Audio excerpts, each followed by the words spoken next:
What is the biggest difference between MotoGP and World Superbike? It's a question which, depending on who you ask, has a number of different answers. But having competed in both championships, in terms of the ultimate lap time, the gap isn't huge. A relatively fair example of that is qualifying. Superpole in WorldSBK talk for both series at the Circuit de Barcelona Catalunya this year. With near to identical air and track temperatures, the gap between pole position for MotoGP and pole position in WorldSBK was just 1.2 seconds. The speed difference down the straight was roughly 30 km per hour. But it isn't quite that simple.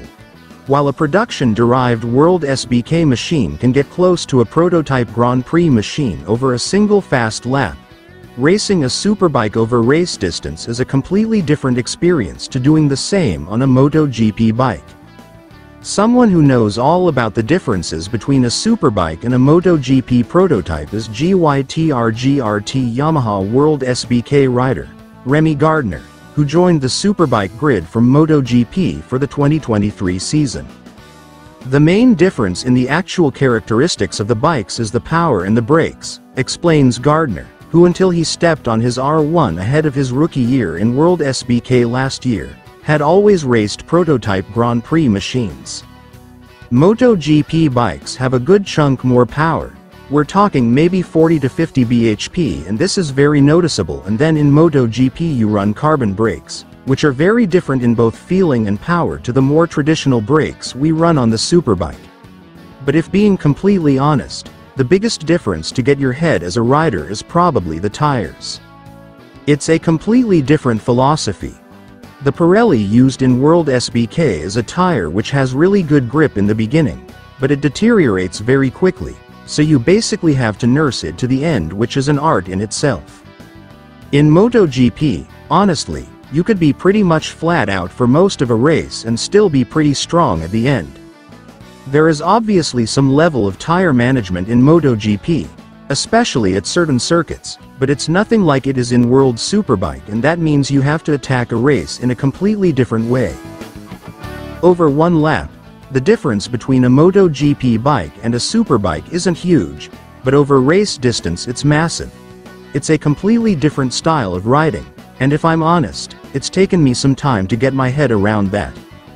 That different style of riding leads to a different style of racing.